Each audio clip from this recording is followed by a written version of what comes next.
और 2-4 मेरे डंडे बढ़ गए थे सिर पे। मतलब मम्मी ने बोला कि अब की बार हेलमेट मार के लगा के जाइए ताकि लग ना जाएगा। इसलिए हेलमेट लगा के आए हो? हाँ। किसका, धोनी का, कोहली का? कोहली का। कोहली का चुरा के लाए? चुरा के नहीं, घर पे से लाया। आज मैं धर्मेंद्र प्रधान के लिए अगरबत्तियाँ लेके आया हूँ ताकि उनकी 13वीं पे काम आए। ये क्या चीज है? अगरबत्ती प्रीमियम चंदन की, और ये इसकी सबसे अच्छी बात ये लीक भी नहीं होती है। ये लीक प्रूफ है। हाँ, पेपर लीक हो जाता नीट का। हाँ, पर ये उनके काम की चीज़ है, ये कभी लीक नहीं होगी। तो अच्छी खुशबू आएगी उनके घर में उनके मरने के बाद। और क्या कहना चाहते हो? और बस ये है कि इस्तीफा दे दो, सब कुछ हो जाएगा। समर्थन किसका करते हो, बीजेपी का या कांग्रेस जनता पार्टी? नहीं, हम बस न्याय का समर्थन करते हैं। स्टूडेंट के लिए हमें न्याय चाहिए कि जो 20 बच्चे मारे गए हैं। किस प्रकार की शिक्षा व्यवस्था चाहिए आप लोगों को? शिक्षा व्यवस्था ये है कि ऐसा नहीं होना चाहिए कि हर मतलब एक साल अगर पेपर लीक हो भी रहा है तो अगली साल भी दोबारा लीक हो रहा है, और तीसरी साल भी अगर ये लंबा चलता जा रहा है तो फिर सिस्टम ही बेकार है। जो एजुकेशन सिस्टम है वही बेकार है।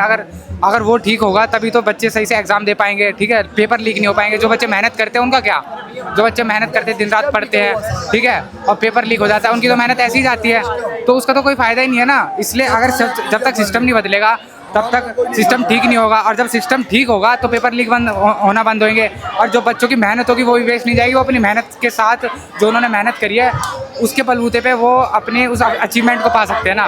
तो इसलिए हमें धर्मेंद्र प्रधान का इस्तीफा चाहिए। अगर वो इतना अकाउंटेबिलिटी पहले से लेता तो आज ये मोहलत ही नहीं आती कि हम लोगों को प्रोटेस्ट करने के लिए खड़ा होना पड़ता, समझ रहे हो। तो उनको रिजाइन देना बहुत ज़रूरी है इस टाइम।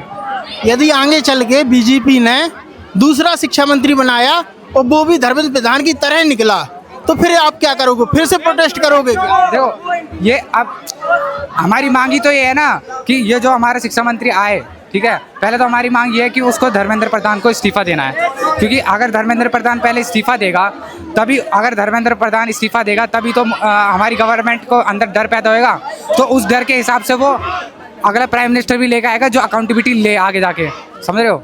अगर इस्तीफा ही नहीं दे पाएगा वो तो सरकार को पता ही नहीं चलेगा। सरकार तो फिर ये समझ रही है ना कि स्टूडेंट तो बस चल रहे हैं जैसा चल रहा है, ठीक है। तो अगर जब तक स्टूडेंट खड़े नहीं होंगे, प्रोटेस्ट नहीं करेंगे, और जब तक धर्मेंद्र प्रधान इस्तीफा नहीं देगा तब तक सरकार को भी डर नहीं लगेगा। जब सरकार डरेगी ना धर्मेंद्र प्रधान के इस्तीफे से, तब वो अच्छा, और उनका क्या नाम है, उनकी अकाउंटेबिलिटी उनकी भी बनती है कि वो लोग एक अच्छा एजुकेशन मिनिस्टर लेके खड़ा करें ताकि आगे के लिए स्टूडेंट को ये प्रॉब्लम ना पड़े। क्योंकि 20 बच्चों की जान की बात है, ये थोड़ी कि किसी ने अपना सर फोड़ लिया या चीज़ कर दी, ये तो गवर्नमेंट ही कर रही है। बल्कि आप मुझे ये बताइए, जैसे धर्मेंद्र प्रधान के बच्चे हैं और भी नेताओं के बच्चे हैं, वो हमेशा विदेशों में पढ़ने जाते हैं, और आम आदमी का बच्चा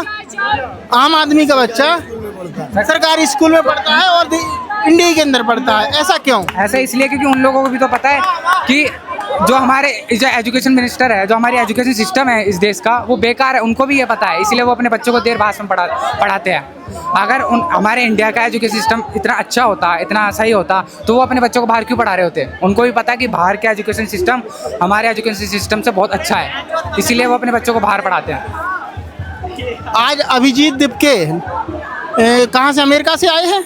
अमेरिका से आके इधर कांग्रेस जनता पार्टी बना ली है। आगे चल के जो भी चुनाव लड़े तो क्या सपोर्ट करोगे आप? देखो, अभी क्या सीन है, हम आगे का फ्यूचर का कुछ नहीं कह सकते। अभी क्या है, वो अभी किस लिए लड़ रहे हैं? स्टूडेंट्स के लिए लड़ रहे हैं, स्टूडेंट्स के लिए खड़े हो रहे हैं कि जिन 20 बच्चों ने उन्होंने डिमांड कर रखी, जिन धर्मेंद्र प्रधान का इस्तीफा, 20 बच्चों जिन्होंने सुसाइड करा है, उनके घर पे 1-1 करोड़ रुपए पहुंचाए जाए, ठीक है, उनकी हेल्प करी जाए, ये होना चाहिए ना। अभी के लिए क्या है, मुद्दा ये है, बट अभी तक तो यही नहीं हो रहा। कितना आपने देखा होगा, 1.5 महीना हो गया, 2 महीने हो गए, 2 महीने हो गए, ठीक है। अगर मान लो अभिजीत दीपके को बन भी गया, हाँ, तो हटाने पावर तो हम रखते ही है ना। और क्या, अगर पावर तो हम रखते ही हैं। हमने जब भाजपा जैसी कांग्रेस जैसी सरकार को नहीं छोड़ा, इतने साल जो राज करके गई, भाजपा जैसी को नहीं छोड़ रहे, हमने गौरव को नहीं छोड़ा, ब्रिटिश को, तो कल को क्या दीपके बन गए तो क्या हम उनको नहीं हटा सकते? अगर मैं आपको करेंगे तो उनको भी हटाएंगे। मैं आपको एक जानकारी दे दूं। जब धर्मेंद्र प्रधान शिक्षा मंत्री नहीं थे, जब वो सांसद भी नहीं थे, उससे पहले जिस प्रकार से अभिजीत दीपके आज धरने पे बैठे हैं और लाठियां खा रहे बच्चे, उसी प्रकार से उन्होंने उड़ीसा में 1997 में उन्होंने प्रोटेस्ट कर चुके हैं। वो खुद स्टूडेंट लीडर रह चुके हैं, ये हमें पता है, स्टूडेंट लीडर रह चुके हैं। खुद भी इसकी फिर भी वो ये चीजें भूल जाते हैं। सत्ता में जो आ जाता है वो भूल ही जाता है भाई। सत्ता में जो पावर पे चल जाता है ना वो भूल ही जाता है। ये हर किसी की खासियत है, चाहे बीजेपी हो चाहे कांग्रेस हो। ठीक है, आज कांग्रेस हमारे साथ आवाज उठा रही है, कभी उन्होंने भी गलत करा होगा, जब तो उनको हटाया ना।